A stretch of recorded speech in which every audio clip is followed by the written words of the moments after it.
मसीह यसु के कादर और जलाली नाम में आप सबको जो होशना टीवी चैनल देख रहे हैं और सुन रहे हैं, मेरी तरफ से शालोम अलैकुम। मैं आपका होस्ट पास्टर ज़ीशान इमानत लेके आया हूँ आपकी खिदमत में प्रोग्राम शफायत। तो शफायत प्रोग्राम में हम ऐसे खादमीन को आपसे मुतारिफ़ करवा रहे हैं जिनको खुदा ने शफायत की खिदमत दी हुई है, शफायत करने का तोड़ा दिया हुआ है। और मैं आपको पावर ऑफ इंटरसेशन के बारे में एक बात बताता चला जाऊँ कि खुदा के एक बहुत ही अजीम खादम जो कि अफ्रीका में खिदमत की गरज से गए, मिशनरी खिदमत की गरज से जर्मनी से गए, उनका नाम था रेनहार्ड बोंके। जब वो अपनी जवानी के दिनों में गए तो वो अपनी टेस्टिमनी शेयर करते हैं कि वहाँ पर गर्मी की शिद्दत की वजह से मुझे एक जगह पानी पीना पड़ गया और पानी पीने के बाद वो सख्त बीमार हो गए और बीमारी की हालत में उनकी हालत इतनी नागुफ्ता बे होती चली गई कि उनको ऐसा लगता था जैसे मैं मर ही जाऊंगा। और एक रोज़ ऐसा हुआ कि अली अल सबा सुबह सवेरे उनके कानों में दुआ की आवाज़ आना शुरू हो गई और जब उन्होंने अपनी आंखें खोली तो उन्होंने देखा कि मेरे आसपास कोई भी नहीं है, पर उनको उनके लिए दुआ के अल्फाज सुनने को मिल रहे थे जो कि कोई खातून के थे। और उन्होंने जब गौर से उस आवाज़ को पहचानने की कोशिश की तो वो आवाज़ जर्मनी में उनके वालिद साहब के चर्च की एक खातून की थी जो कि रेनहार्ड बोंके के लिए दुआ कर रहे थे। तो रेनहार्ड बोंके कहते हैं कि वो मेरे लिए दुआ कर रहे थे और उनकी दुआ मुकम्मल हो जाने के बाद मैं शिफा पा गया। और मैंने अपने बाप को ख़त लिखा और ख़त में मैंने अपने बाप से पूछा कि बाप मुझे ये बताएं कि इस डेट पर और इस टाइम पे आपके चर्च की वो मेंबर जिसके लिए मैं पूछना चाह रहा हूँ, आप जाकर उससे पूछें कि वो क्या कर रही थी।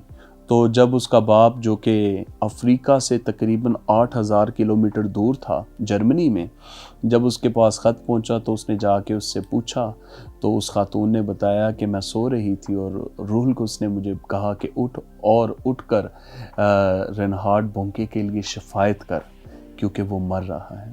और वो कहती है कि मैंने 4 घंटे उसके लिए शफायत की और वो 4 घंटे का टाइम जिसमें मैंने उसके लिए दुआ की, उसके बाद मुझे बिल्कुल एक आम सी रूटीन में मैं आ गई और मुझे रूहुल कुद्स ने दोबारा बोझ ना दिया उसकी शफायत के लिए।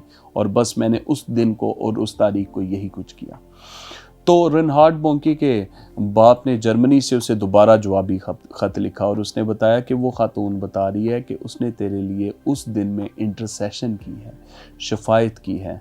और रेनहार्ड बोंके अपनी इस टेस्टिमनी में बयान करता है, कहता है कि मैं उस दिन जान गया कि पावर ऑफ इंटरसेशन क्या है, शफायत में क़ुव्वत क्या है। जब किसी ईमानदार के लिए कोई ईमानदार शफायत करता है या किसी शख्स के लिए भी कोई ईमानदार शफायत करता है तो उसको कैसे हीलिंग हो जाती है। तो आज इसी तरह से मैं आपके सामने एक मेहमान को लेके आया हूँ जो कि दूसरों के लिए शफायत करते हैं। और यहाँ पर मेरे पास मौजूद हैं मेरे मेहमान पास्टर नाज़म बूटा साहब। हम आपको वेलकम कहते हैं शफायत प्रोग्राम में। और पास्टर साहब, मुझे जैसे कि पता चला कि आप यहाँ पर क्रिश्चियन टाउन में ही खिदमत के काम को सर अंजाम दे रहे हैं, शेखुपुरा में दी बाइबल चर्च के साथ। तो खुदावंद आपको आपकी खिदमत के हिस्सों में बढ़ाए। तो नाजरीन, मैं आपको बताना चाहता हूं कि पास्टर नाज़म बूटा एक जवान खादम है और होशना टीवी चैनल के साथ भी इनकी खिदमत हैं। और मैं चाहूँगा कि मैं इनको इस प्रोग्राम में खुशामदीद कहता हूँ। Thank you, God bless you भाई साहब। जी, मैं खुदावंद का शुक्रगुज़ार हूँ कि आपने मुझे मौका दिया और मैं उन तमाम नाजरीन को भी ये बताना चाहता हूँ कि ये बड़ी खुशी की बात है कि पहला मसीही चैनल जो है वो शेखुपुरा में खुला है और ये एक ऐसा टीवी चैनल है जिस पर हर वक्त आपको खुदा के खादमीन से कलाम सुनने को मिलता है। मैं खुदावंद के लिए शुक्रगुजारी करता हूँ इस होशना टीवी के लिए, खुदावंद के हुजूर कि खुदावंद इस चैनल को और तरक्की दे जिसके वसीला से ज़िंदगियाँ बचाई जा रही हैं। बल्कि मैं तमाम लोगों से ये कहना चाहता हूँ, एक खादम होते हुए अपील करता हूँ कि आप होशना टीवी देखें और अपनी ज़िंदगियों को बदलें। शुक्रिया। तो पास्टर नाज़म साहब जैसा कि बता रहे थे कि शेखुपुरा में ये पहला मसीही चैनल है और यहाँ पर इसकी खिदमत बहुत ज़बरदस्त तरीके से हो रही हैं। चैनल के वसीला से यहाँ पर ही नहीं बल्कि पूरे पाकिस्तान में और दुनिया के मुख्तलिफ़ ममालिक में जहाँ कहीं भी इसकी नशरियात जारी है। तो इससे पहले कि हम अपनी गुफ्तगू के सिलसिले को मज़ीद आगे बढ़ाएँ, पास्टर साहब मैं चाहूँगा कि आप एक हवाला पढ़ें जो आपको खुदा ने कलाम का बोझ दिया है, फिर हम उस पर बात करेंगे। जी बिल्कुल। हम किताब मुक़द्दस के नए अहदनामा में से मुक़द्दस मत्ती रसूल की मार्फत लिखी गई अंजील और उसका 11वां बाब और उसकी 28वीं आयत मुबारक से लेकर 30वीं आयत करीमा तक खुदावंद के पाक कलाम का मुताला जो है वो करते हैं। अंजील मत्ती की नहीं है, मत्ती इसको लिखने वाला है, अंजील मसीह की है। आए किताब मुक़द्दस के उस हिस्सा को देखें जो मुक़द्दस मत्ती रसूल की मार्फत लिखी गई अंजील, उसका 11वें बाब से जो है वो हिस्सा जिसमें पाया जाता है, और वो यूं है 28वीं आयत से, ए मेहनत उठाने वालों और बहुत से दबे हुए लोगों, सब मेरे पास आओ, मैं तुमको आराम दूंगा।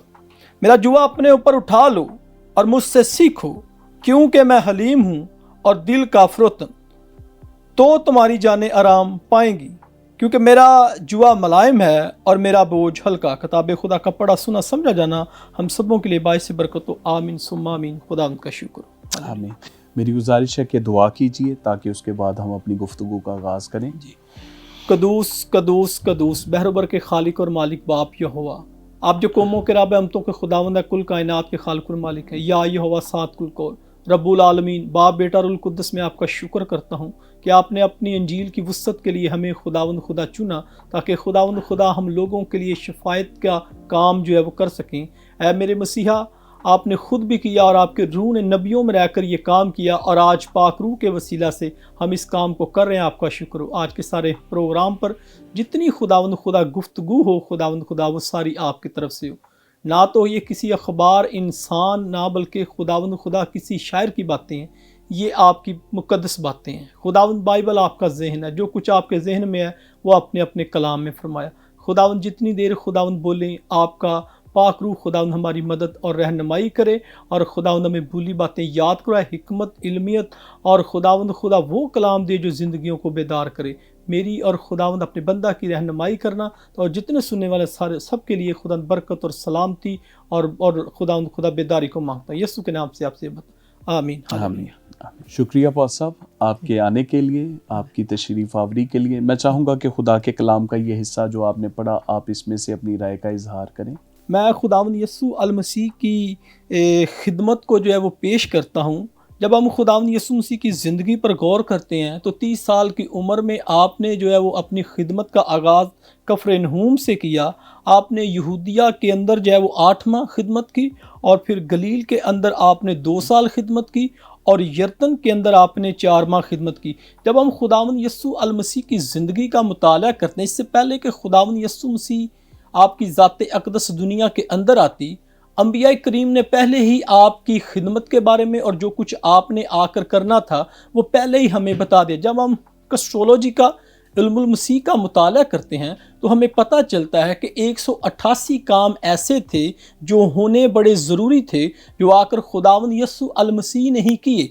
यसाया नबी आपके पैदा होने से 750 साल पहले पेशनगोई की कि जब आप आएंगे, जब खुदावंद आएगा, हाँ खुदा ही आएगा, तो अंधों की आंखें जो हैं वो वाह की जाएंगी, अंधों की आंखें खोली जाएंगी, बहरों के कान खोले जाएंगे। और फिर हम यसाया नबी के ही सहीफे को, जिसको 5वीं अंजील और पुराने अहदनामे की अंजील जो है वो बोलते हैं, जब हम उसके 53 बाब का मुताला करते हैं, जो आपके दुखों का इजहार, जिसमें ज़्यादा आपके सलीबी मौत के बारे में हमें जो है वो बताया गया, वहाँ पर बताया गया कि आप हमारे शफायती भी बनेंगे, आपके मार खाने से हम शफा पाएंगे। जब हम यीशु मसीह की मिनिस्ट्री पर गौर करते हैं तो खुदावंद यीशु मसीह के 4 बड़े काम थे। आप अजीम मुनाद थे, आप अजीम उस्ताद थे, और आप जो है वो, जब हम बाइबल मुकद्दस की थियोलॉजी को देखते हैं तो आप अजीम शाफी, और चौथा आप अजीम निजात दहिंदा थे। खुदावंद यीशु अल मसीह के दौर में एक सर्वे के मुताबिक उस वक्त 2 करोड़ 20 लाख लोग थे दुनिया के अंदर, और उस वक्त दुनिया के अंदर जो है वो कहा जाता है कि 14 खास बीमारियां थी। जब हम यीशु मसीह की जिंदगी पर गौर करते हैं, पूरी बाइबल के अंदर हमें 163 मौजज़ात जो है वो मिलते हैं, लेकिन खुदावंद यीशु मसीह ने जो मौजज़ात किए थे वो 39 तो हमें जो है वो किताब मुकद्दस के अंदर मिलते हैं कि 39 मौजज़ात खुदावंद यीशु अल मसीह ने किए। 10 मौजज़ात हमें, या 10 दफ़ा हमें ऐसा जिक्र मिलता है कि एक ही वक्त में आपने कई मौजज़ात किए। लेकिन जब हम यूहन्ना की अंजील का मुताला करते हैं तो वहां पर हमें यीशु मसीह के बारे में यह मिलता है कि उन्होंने कई मौजज़ात किए जो सारे लिखे नहीं गए। اگر لکھے جاتے تو رکھنے کے لیے کتاب جو ہے وہ نہ ہوتی. لیکن جب ہم یسوع مسیح کی زندگی کا مطالعہ کرتے ہیں ہمیں چاروں اناجیل کے اندر خداوند یسوع مسیح کی خدمت جو ہے وہ دکھائی دیتی. جیسے مقدس متی کی معرفت لکھی گئی انجیل میں آپ کو جو ہے وہ ایک بادشاہ بیان کیا گیا، پھر آپ کو جو ہے وہ ببر شیر بیان کیا گیا. مرکز کی انجیل کے اندر آپ کو خادم اور شافی بیان کیا گیا. اور پھر جب ہم لوکا کی معرفت لکھی گئی انجیل میں دیکھتے ہیں تو وہاں پر آپ کو ابن آدم اور بیل بیان کیا گیا. جب ہم یوحنا ہی کی انجیل کا مطالعہ کریں تو وہاں پر آپ کو جو ہے وہ عقاب اور ابن خدا بیان کیا گیا، خدا کا بیٹا. ہم خداوند یسوع المسیح کی جب زندگی کا مطالعہ کرتے ہیں تو یہ حصہ آپ کی یہ جو کام تھا یہ آپ کی خدمت کا حصہ تھا. اکثر لوگ یہ کہتے ہیں کہ یوحنا کی انجیل کے اندر یسوع مسیح نے دعوے کیے، وہ 7 ہیں، کچھ 9 بھی کہتے ہیں. جو بعض لوگ جو ہیں وہ یوحنا کی معرفت لکھی گئی انجیل کے 14ویں باب کی 6 آیت کو جو 3 باتیں مسیح نے بولی کہ راہ، حق اور زندگی، میں اس کو الگ الگ گنتے ہیں. بعض کہتے ہیں 9. میں یہاں پر بتانا چاہتا ہوں آج اس بات کو کہ متی کی انجیل میں بھی یسوع مسیح نے دعوے کیے. اور یہاں پر جو ورد کا مطالعہ کیا گیا ہے، جب ہم اس کے سق و سباق پر جو ہے وہ غور کرتے ہیں، اسی بیک گراؤنڈ کو دیکھتے ہیں، متن کے اندر رہ کر اس آیت پر غور کرتے ہیں تو یہ ایک دعویٰ تھا. جب ہم استثنا کی کتاب کے پہلے باب کی 9ویں 10ویں آیت کو دیکھتے ہیں تو حضرت موسیٰ نے ہاتھ اٹھا دیے کہ میں تم سب کا بوجھ نہیں اٹھا سکتا. لیکن یسوع مسیح کا یہ دعویٰ جو ہے وہ مذہب عالم کے لیے چیلنج ہے، اور یہ تمام انسانیت کے لیے یسوع مسیح کا دعویٰ تھا کہ اے محنت اٹھانے والوں، بوجھ سے دبے لوگوں، سب میرے پاس آؤ. جب ہم اس آیت کے متن کے اندر جاتے ہیں تو یہاں پر جو یسوع مسیح نے دعویٰ کیا ہے اس دعوے کے اندر 2 قسم کے آرام جو ہے وہ ہمیں جو ہے وہ دکھائی دیتے ہیں. پہلا آرام، مسیح نے کہا میرے پاس آؤ تو میں تمہیں آرام دوں گا. آنے سے مراد ہے ایمان لانا، جیسے اعمال 16 کی 31 کے اندر. اور پھر آؤ سے مراد جو دوسرا ہے وہ ہے قبول کرنا، جیسے یوحنا کی معرفت لکھی گئی انجیل کے پہلے باب کی 17ویں آیت کے اندر. آنے سے مراد ہے اس پر ایمان. جب کوئی خداوند یسوع مسیح کے پاس آتا تھا تو وہ سب سے پہلے ایمان لے کر اس کا آنا بڑا ضروری. آج میں آپ کو بتانا چاہتا ہوں کہ معجزے اور شفا میں فرق ہے، لیکن پہلے ہم اس بات کو ذرا کلیئر کر لیں، صاف کر لیں کہ مسیح نے جب یہ کہا میرے پاس آؤ تو ہمیں یاد رکھنا چاہیے مسیح کے پاس آنا ہے نہ ہمیں کسی کلیسیا، نہ ہمیں کسی ڈومینیشن یا نہ کسی مذہبی فرقے کے پاس آنا ہے، بلکہ زندہ مسیح کے پاس آنا ہے. اور میں آپ کو یہاں پر بتانا چاہتا ہوں پہلا آرام جو یسوع مسیح دیتے ہیں جو مسیح پر ایمان لے کر آتا ہے کہ یہ خدا کی طرف سے ہے، اس کو وہ ضمیر کا آرام دیتے ہیں، یعنی بیماریوں سے بچاتے ہیں. پھر جو خداوند یسوع مسیح کا جوا اٹھا لیتا ہے اور اس سے سیکھتا ہے، اس کو جو آرام ہے وہ اس کی جان کو آرام ملتا ہے، یعنی اسے گناہوں سے معافی ملتی ہے. میں یہاں پر اس بات کو بیان کرنا چاہتا ہوں کہ خداوند یسوع مسیح کے اندر 2 فطرتیں جو ہیں وہ پائی جاتی تھی. ایک فطرت جو تھی وہ تھی الہی فطرت، اور ایک جو تھی انسانی فطرت. انسانی فطرت کے اندر آپ کے اندر روح، جان، بدن تھا. الہی فطرت جو ہے وہ جو کلمہ مجسم ہوا تھا وہ دوسری فطرت تھی. خداوند یسوع مسیح کی جب ہم زندگی پر غور کرتے ہیں تو خداوند یسوع مسیح نے کچھ معجزات ایسے کیے جو آپ کو نبی دکھاتے ہیں، کچھ معجزات آپ نے ایسے کیے جو آپ کو خدا دکھاتے ہیں. جیسے خداوند یسوع مسیح سے پہلے کسی نے اندھے کی آنکھیں نہیں کھولی، بلکہ یہ پیشن گوئی تھی جو یسایہ نبی نے کی 35ویں باب کے اندر. پھر جب ہم یوحنا کی معرفت لکھی گئی انجیل کا 9واں باب پڑھتے ہیں تو جب یسوع مسیح نے جنم کے اندھے کو ٹھیک کیا تو انہوں نے کہا کہ خلقت کے شروع سے آج تک سننے میں نہیں آیا کہ کسی نے اندھے کی آنکھیں کھولی ہوں، بلکہ میں تو یوں کہنا چاہتا ہوں یسوع مسیح نے جنم کے اندھے کی آنکھیں کھولی. شکریہ پاسٹر ناظم، آپ نے بڑا خوبصورتی کے ساتھ اس مضمون کو آگے لے کے چلے. پر ناظرین اب ہم لیں گے چھوٹا سا بریک.